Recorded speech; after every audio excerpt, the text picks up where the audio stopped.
Olá pessoal, eu sou Renato Galvão e esse é o programa Estrelas. Nós vamos falar de cultura, arte, artistas e tudo o que rola no mundo da arte e os seus acontecimentos.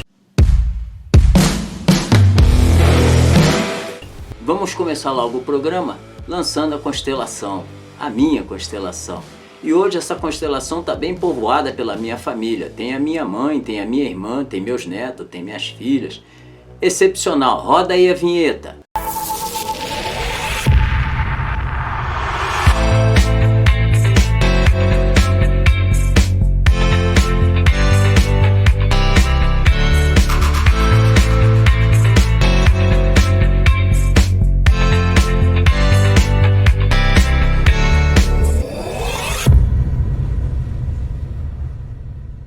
Bom, no programa passado, nós lançamos uma vinheta de depoimento de Liane Moreira, só que eu cometi um erro. Primeiro, a foto de Liane Moreira era muito jovem, da foto de infância de Liane Moreira. Segundo, eu disse que Liane Moreira morava em Santo Antônio do Sul, na Bahia. Na realidade, Liane Moreira é da região da Mata de São João, também na Bahia. E troquei a idade dela, de 23, eu falei 23, mas ela tinha 21. Eu vou lançar novamente essa vinheta de depoimento, que é uma coisa boa até, porque vai confirmar mais ainda o depoimento de Liane Moreira referente à coletânea Palavra em Ação.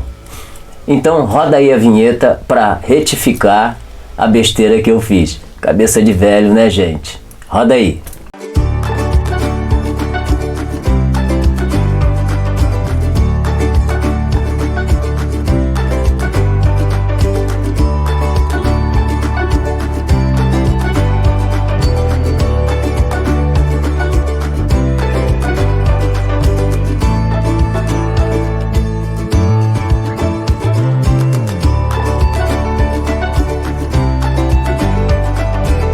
Então, fica feito assim a retificação. Peço desculpa a Liane pela minha falha e vamos tocar.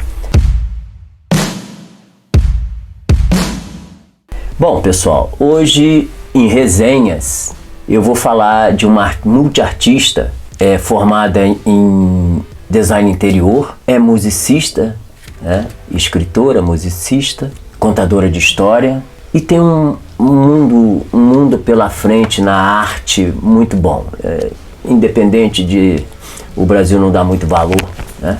A escrita, a leitura e a alguns artistas, principalmente o tipo de música que esse artista faz, que é o caso da Bruna, que ela faz um classic rock. Bruna está mais ou menos dentro da categoria de classic rock. É um rock voltado mais para tipo assim, música clássica, uma mistura, né?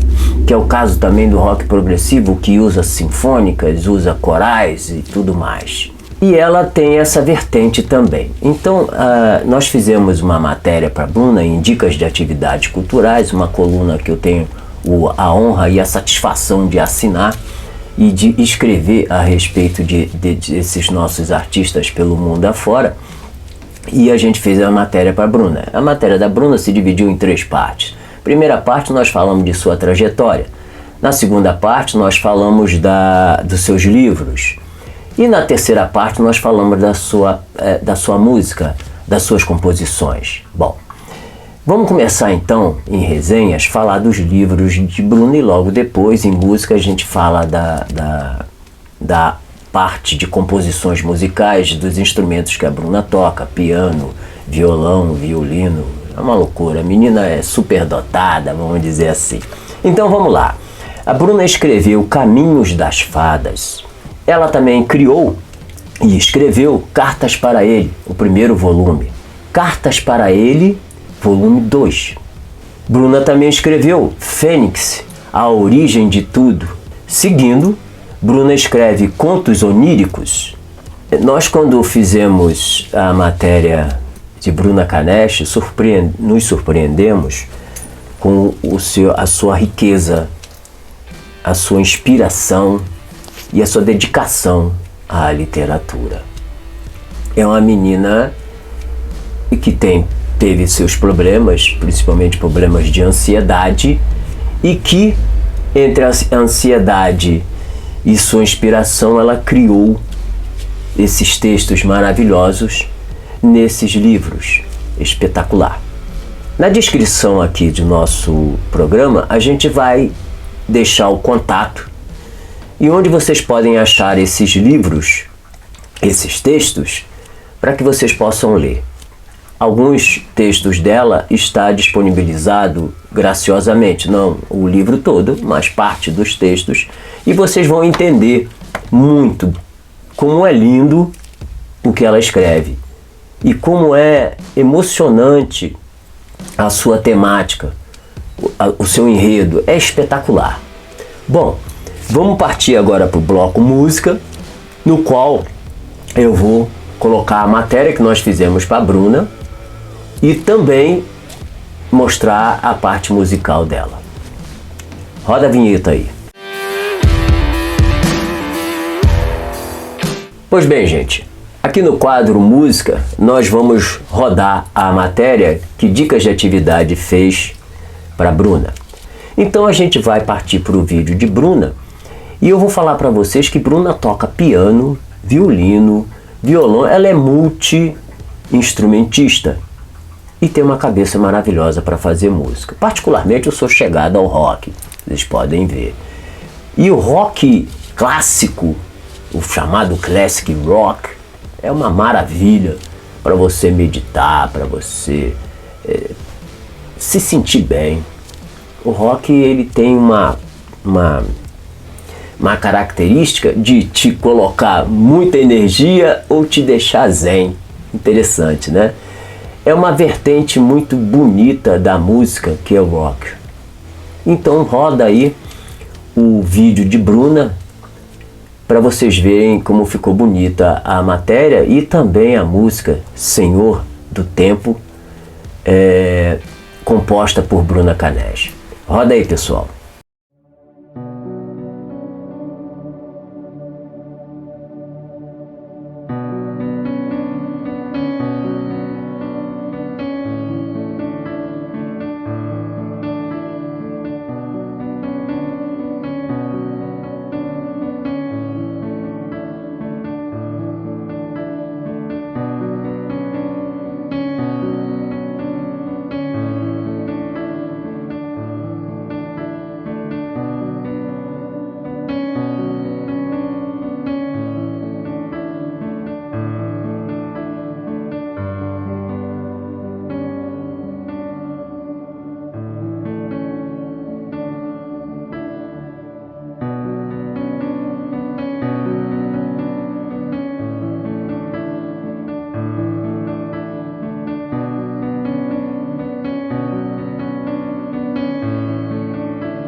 Agora nós vamos entrar em literatura.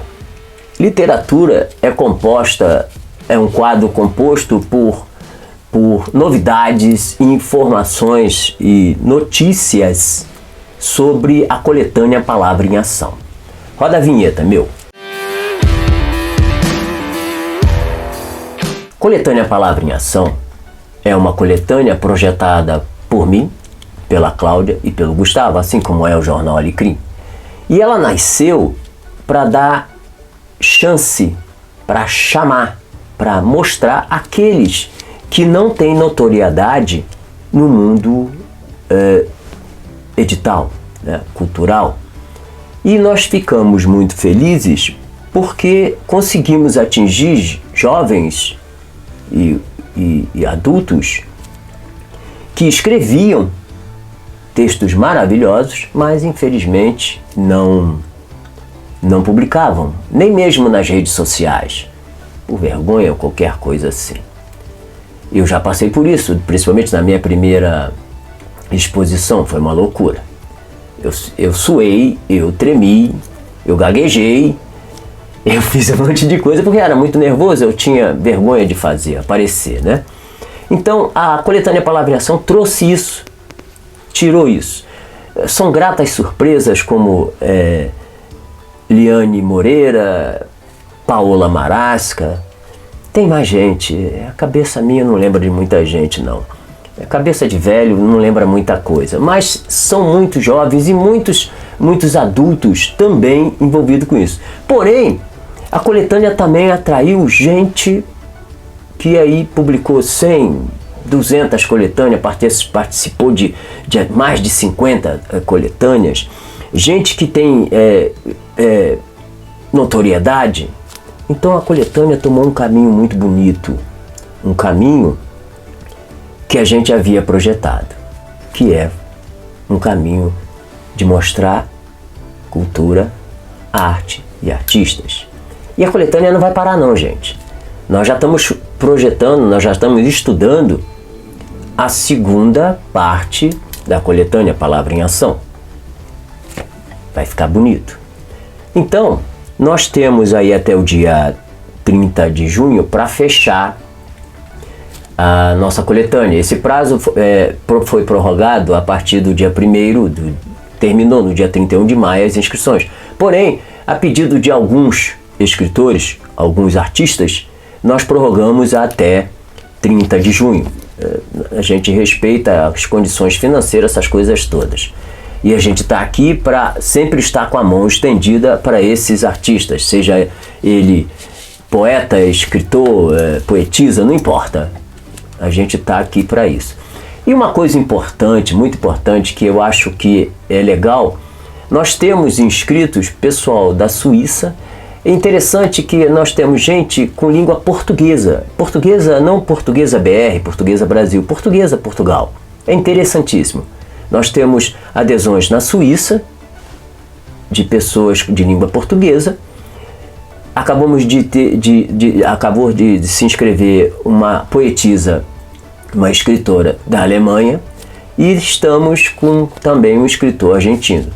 Isso deve aumentar de acordo com que o tempo vai passando, então até o final da inscrição. Então nós estamos muito felizes. Nós já garantimos aos artistas brasileiros aqui, os escritores brasileiros, poetas, poetisas, de terem seus textos lidos na Alemanha, lido na Suíça e lido lá na Argentina. Vai surgir mais, mas a gente vai ficar devagarinho e noticiar isso para vocês à medida que isso for acontecendo.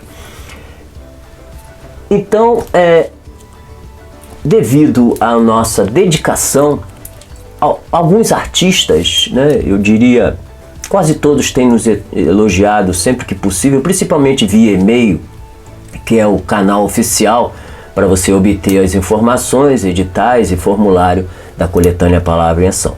Então, através do e-mail jornal.alecrim@gmail.com, a gente tem recebido algumas declarações e sobre essas declarações, elas se espalham também pelo Messenger, pelo meu WhatsApp, e eu colho essas declarações e crio o vídeo, a vinheta chamada Depoimentos. E para hoje, nós vamos colocar no ar o depoimento de Marta Maria Niemeyer, já inscrita na coletânea Palavra em Ação. Uma senhora sensacional, alegre, espontânea, comprometida com a coletânea, espetacular, sabe? Gente que deixa a gente muito feliz. Então ela me fez um comentário e eu falei para ela, vou colocar você na vinheta Depoimentos. Ela adorou, coisa e tal, então segue aí a vinheta de Marta Maria Niemeyer. Vai lá, roda!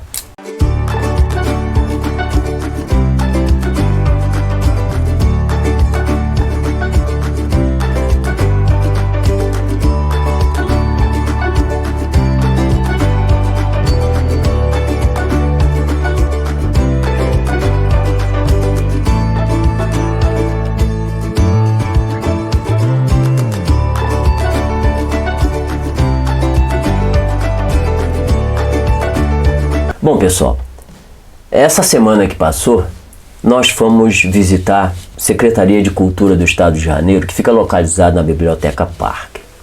Lá a Cláudia fez a entrevista com o Vitor Correia, que é o subsecretário de Cultura. O cara é espetacular, receptivo, atencioso e voltado para a cultura. Já criou vários meios para fomentar a cultura. É excepcional. E nós fomos muito bem recebidos. Para surpresa nossa, nós fomos muito bem recebidos. Tanto na entrada ali, na recepção, até lá dentro onde nós chegamos. E fomos atendidos no horário marcado, coisa que não costuma acontecer muito em órgãos do governo, né? Vamos dizer assim. E ficamos maravilhados com o depoimento dele. Após a gente realizar a entrevista, que foi uma entrevista dupla para o Jornal Alecrim e para o programa Vitrine, né? Naturalmente dirigida por Cláudia Coelho. Nós fomos convidados a conhecer toda a biblioteca. Espetacular. Você lá tem um monte de coisa que você pode fazer graciosamente. Inclusive, para deficientes visuais, tem um monte de opção. Um monte de opção para o cara ler um livro, para o cara transformar um livro em braille, em leitura braille. É espetacular. Então, a reportagem é muito grande. Nós, do programa Estrela, vamos soltar essas reportagens em flashes, né, de alguns minutos, para que não se torne uma coisa muito grande. Esse nosso programa tem que ser rápido. Segue aí agora o primeiro flash de uma reportagem feita pelo Jornal Alecrim e pelo programa Vitrine de Cláudia Coelho. Vocês vão ver que é espetacular. Segue aí, gente.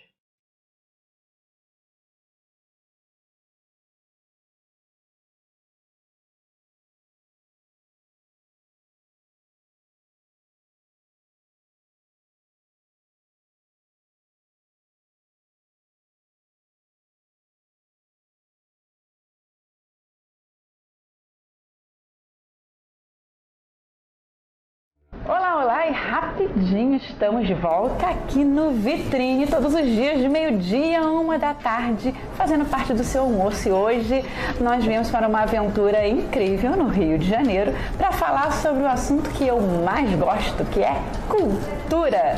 E eu estou aqui com o excelentíssimo senhor, olha só, muito chique, subsecretário de Gestão da Secretaria de Cultura e Economia Criativa do Rio de Janeiro, Vitor Correia. Olá, Cláudia, é um prazer estar com você aqui hoje. Vamos bater esse papo bem gostoso aqui para os nossos telespectadores hoje. Muito obrigada por conceder essa entrevista pra gente. É assim, muito bom, né, poder falar com pessoas como você. E aqui no programa a gente sempre pergunta, né, bate o papo, né, quem é Vitor Correia? Você estava me falando que veio de Brasília, né? Como é que foi essa história? Veio de Brasília para o Rio? Como é que você... Na verdade, eu sou nascido no Recife. Olha! Passei a infância em São Paulo e a formação toda do segundo grau em diante em Brasília. E recebi o convite da nossa secretária de Estado de Cultura, Daniele Barros, para integrar a equipe aqui na Cultura do Estado do Rio de Janeiro, para que a gente pudesse fazer uma política pública de mais permanência e continuidade, com transparência, resultado, participação social e estou aqui no Rio desde fevereiro do ano passado. Nossa, e como é que foi, como é o seu relacionamento com a cultura? Como é que você chegou a isso? Não, eu quero trabalhar na cultura. Como é que é? Então, na verdade, o Rio de Janeiro, ele é há uma afinidade pessoal com o Rio de Janeiro, pela história do Rio de Janeiro, pela própria cultura do Rio de Janeiro. Eu gosto muito de samba, de bossa nova e da história brasileira, e o Rio de Janeiro, por ser capital, por ter toda a história do Império aqui na cidade, no estado, é tão importante para nós, para nossa formação também. Mas eu conheci Daniele, secretária, quando trabalhávamos juntos no governo federal. Ela representando no Rio de Janeiro a agricultura familiar, e eu trabalhava no Ministério em Brasília. E lá nós criamos afinidade, e ela me convidou para trabalhar aqui no Rio, que foi um motivo de muito orgulho. Tá morando no Rio pela primeira vez, mas tenho parentes, minha mãe é do interior do Rio de Janeiro, meu pai mora no Rio, então eu tenho afinidades também. Ficou mais perto da família? De parte dela, meu pai mora no Rio, minha mãe é nascida em Campos, mas mora em Brasília. Então eu sou uma família meio nômade de Recife, Maceió, Brasília, São Paulo, Rio de Janeiro, Campos, meio misturado. E como é que foi? Lá no Ministério em Brasília, você trabalhava com que área? Na verdade, todo o meu trabalho na área profissional foi muito na área pública. Então eu trabalhei por 6 anos no Ministério do Desenvolvimento Social, o ministério que criou o Bolsa Família, fortaleceu o Sistema Único de Assistência Social, as políticas de segurança alimentar. E depois fiquei uma temporada grande no Ministério do Desenvolvimento Agrário, que cuida da política de agricultura familiar no Brasil. E eu trabalhei muito com comercialização, permitindo que os agricultores familiares acessassem o mercado de maneira direta, para que não fique com os intermediários. E rural tem muito de cultura, então a gente passa também. Eu acredito que eu também trabalhava com cultura quando estava trabalhando com agricultura familiar. Nossa, então você faz o seu trabalho é bem amplo, né? Você pode pegar qualquer tipo de secretaria que você dá um show.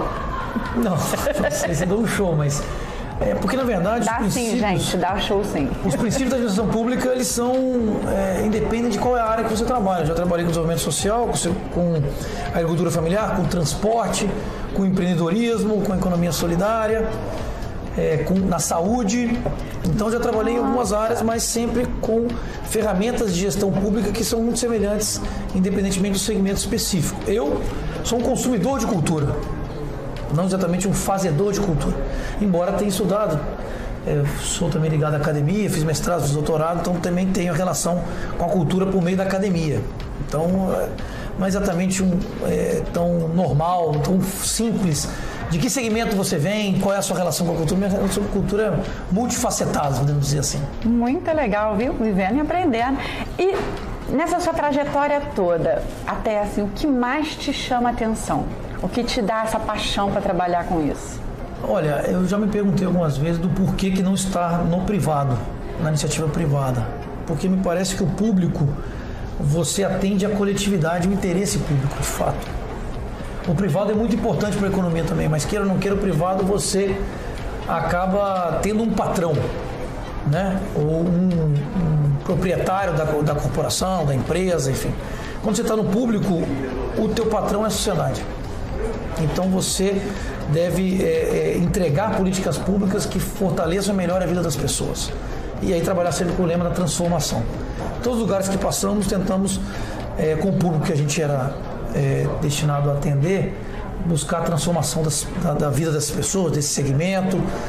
E isso que nos faz estar aqui na cultura com muita alegria, felicidade, e apesar de toda a crise, tudo que nós estamos vivendo, está conseguindo entregar políticas importantes que transformam a vida das pessoas. Com certeza. E qual foi o fato que mais te emocionou, né? Pessoalmente, Vitor? Eu me emocionei com esse fato que aconteceu. Aqui no Rio? Pode escolher. Mas é pessoal ou na vida privada? Pessoal. Na vida pública? Pode juntar, né? Até uma coisa com a outra. Nossa, eu fiz isso realmente me emocionou. Olha, no privado não tem como, é o nascimento da sua filha, né? Porque eu participei, minha filha tem 7 anos, e aquele momento do parto é um momento mágico, um momento incrível. Ainda não dá para descrever, só quem viveu sabe dizer como é que você sente uma emoção fora do comum. Do ponto de vista da gestão pública, tem alguns marcos que são importantes, né? Eu tenho muito orgulho de ter criado um programa em Brasília ainda, em 2013, chamado Cartão Material Escolar. Olha. Que tem uma perspectiva de 2 vertentes, ou seja, você descentraliza a compra pública do governo, que comprava material escolar por meio de uma licitação que ganhava uma empresa importadora de um outro estado comprando da China, eram mais de 30 milhões de reais, e passamos a comprar das papelarias locais, emitindo um cartão para o pai do aluno ir na papelaria. Então, de um lado, você fortalece a economia local, gera emprego, gera renda. E de outro lado, você dá a dignidade do aluno escolher o seu material. Ele não tem aquele material padrão que era, em Brasília, considerado um kit pobreza. Você tem um caderno igual, geralmente, um lápis igual, uma mochila igual. E aí, a partir do momento, ele pôde escolher um caderno de um personagem, um lápis de cor de uma marca que ele gosta, um estojo diferente.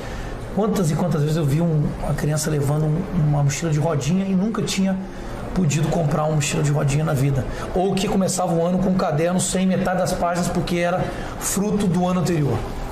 Então, e esse programa hoje é uma lei em Brasília, ele acontece anualmente, atende mais de 90 mil alunos. Todos os alunos do Bolsa Família em Brasília, né, são atendidos por esse programa, então o programa já fortalecido. Do governo do governo do Estado, do Distrito Federal. Podia trazer isso para cá também, né? Estamos trabalhando com os municípios para começar a trazer, sensibilizando o governo federal. E há todo um segmento da cadeia produtiva das papelarias, atacado, varejo, indústria, todos eles defendem como um programa de referência no Brasil e hoje tem se expandido, o Maranhão já está fazendo, municípios de São Paulo, estamos trabalhando aqui com alguns municípios do Rio de Janeiro também para desenvolver legal. Essa ação. Então, é uma ideia esse genial. É uma coisa muito importante dessa trajetória. Uma outra, para citar aqui o Rio de Janeiro, ficar mais perto dos nossos telespectadores, foi ter trabalhado junto com a nossa secretária Daniele na inauguração do Fundo Estadual de Cultura. O Fundo Estadual de Cultura é uma política de fomento potente e tinha 22 anos de autorização para ser criado, com recursos desde 2015 e nunca tinha funcionado. Nós, no tempo de pandemia, a pandemia se instaurou aqui 14 de março de 20, em 15 de abril de 20 a gente lançou o primeiro edital do Fundo Estadual de Cultura. Tinham 30 milhões desse fundo, a cultura precisando tanto, as pessoas precisando de cultura, de produtos culturais para superar esse momento tão difícil que nós estamos vivendo, e um fundo parado. Então é um orgulho muito grande a gente aqui no Rio, com tão pouco tempo de gestão, já ter inaugurado. E esse ano nós lançamos o edital em 15, recepcionamos a Lei Aldir Blanc, que foi uma lei de mais de 100 milhões de reais de socorro à cultura, no final do ano passado pelo fundo. E esse ano já temos 2 editais lançados e vamos lançar mais 7 editais ao longo do ano, todos eles pelo Fundo Estadual de Cultura. E tá vendo só, gente? Então tem muito assunto ainda pra gente conversar aqui com o Vitor.